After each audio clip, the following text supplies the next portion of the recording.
Halo semuanya, selamat datang di sesi bedah materi kita. Hari ini kita bakal kupas tuntas sebuah prosedur klinis esensial yang pastinya udah nggak asing lagi buat kita sebagai tenaga kesehatan. Kita akan ngebahas panduan berbasis bukti buat mengontrol demam parah. Nah, kita nggak cuma bakal ngomongin soal teknisnya aja nih, tapi kita juga akan membongkar sains di balik setiap usapan, biar kita bisa menjamin keselamatan pasien secara maksimal. Yuk kita mulai. Coba bayangkan situasi yang lumayan bikin deg-degan ini. Anda lagi jaga, terus ada pasien dengan suhu tubuh yang tiba-tiba melonjak tembus 104 derajat Fahrenheit atau sekitar 40 derajat Celcius. Waduh, ini jelas butuh intervensi yang cepat dan tepat sasaran kan?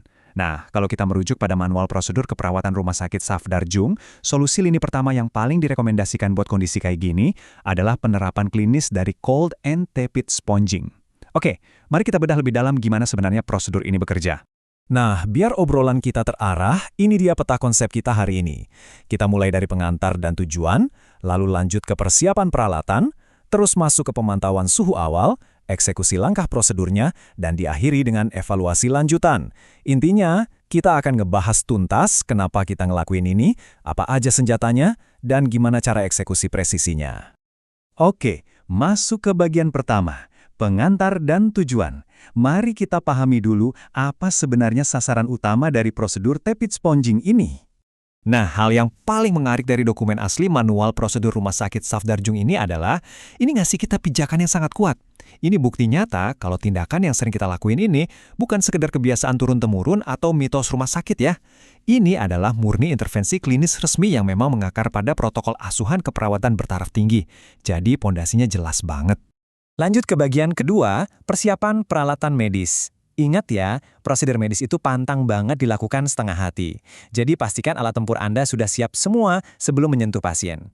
Pastinya kita butuh senjata wajib kayak termometer digital, sarung tangan, sama kain sejuk yang lembab. Tapi perhatikan nih, nyiapin tirai pelindung buat privasi pasien dan ember khusus buat pembuangan air hangat itu sama krusialnya loh.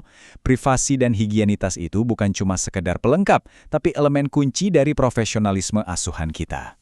Masuk ke bagian ketiga nih, pemantauan suhu tubuh awal. Ini langkah wajib buat menetapkan suhu dasar atau baseline pasien. Terus, kenapa sih ini penting banget? Ya logikanya gini, gimana kita bisa ngobatin sesuatu kalau kita nggak ngukur dengan akurat dari awal? Seperti yang diinstruksikan di manual ini, ngukur suhu pasien sebelum mulai sponging itu adalah kewajiban absolut. Itu titik baseline kita. Tanpa data awal ini, evaluasi akhir kita nantinya bakalan buta arah dan nggak punya nilai klinis sama sekali. Prosedurnya sendiri sangat runtut. Ingat kewaspadaan standar dan perhatikan langkah pertamanya. Selalu jelaskan prosedurnya ke pasien. Ini bukan cuma SOP klinis, ini soal empati. Setelah alatnya disterilkan dengan alkohol dan ditempatkan dengan benar di bawah lidah, pandu pasiennya pelan-pelan. Tunggu sampai termometernya bunyi bip. Dan ada satu aturan emas di sini. Jangan pernah sekalipun ninggalin pasien Anda sendirian pas lagi ngukur suhu. Tetap temani mereka. Oke, sekarang kita masuk ke bagian keempat, langkah-langkah prosedur tepid sponging. Ini dia inti eksekusi dan sains pendinginannya. Di fase awal ini, setelah tirai terpasang dan perlak disiapkan, kita ekspos hanya tubuh bagian atas pasien, bagian wajah diusap duluan, terus penempatan kompres sejuk di area ketiak atau aksila, dan selangkangan itu sebenarnya bukan tanpa alasan loh. Ini brilian banget. Area-area itu dilewati sama pembuluh darah superficial yang ukurannya besar-besar. Jadi logika anatominya jelas, dengan menargetkan jalur utama ini kita bisa memaksimalkan perpindahan panas dari dalam tubuh keluar dengan jauh lebih cepat. Nah, tolong perhatikan baik-baik poin krusial ini, karena jujur aja ini sering banget miskonsepsi. Setelah kita mengusap tubuh pasien, jangan dilap sampai kering pakai handuk. Insting kita mungkin gatal pengen ngeringinnya, apalagi kalau lihat pasien basah. Tapi tahan, biarkan lapisan air itu menempel dan menguap dengan sendirinya. Sains murninya ada di sini. Ini yang namanya pendinginan evaporatif. Proses penguapan itu secara aktif akan menyedot panas dari tubuh pasien. Langkah yang kelihatannya agak berlawanan dengan insting inilah yang sebenarnya jadi mesin utama penurun suhu. Setelah itu kita lanjut ke bagian bawah. Selama proses ini, ingat ya, martabat pasien itu nomor satu. Jangan pernah mengekspos seluruh tubuh mereka sekaligus. Buka dan kerjakan separuh-separuh. Dan pas semuanya udah selesai, proses pengeringannya juga ada aturannya.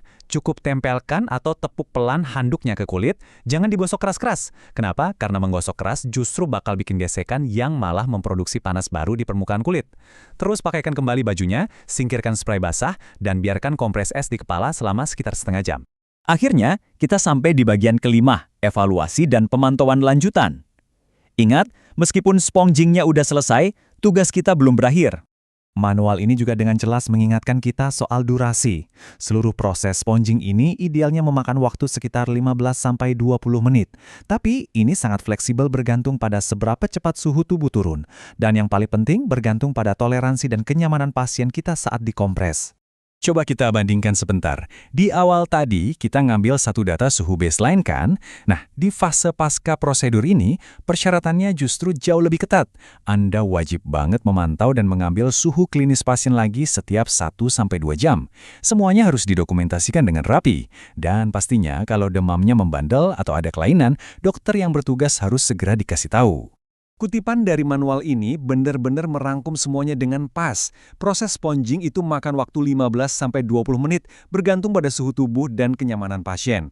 Coba deh resapi, ini benar-benar nilai tertinggi dari profesi keperawatan. Kita tuh nggak cuma ngejar target klinis buat nurunin demam, tapi kita juga terus berusaha menjaga kenyamanan fisik dan rasa aman buat pasien kita. Jadi, ini bawa kita ke satu pertanyaan penting untuk direnungkan.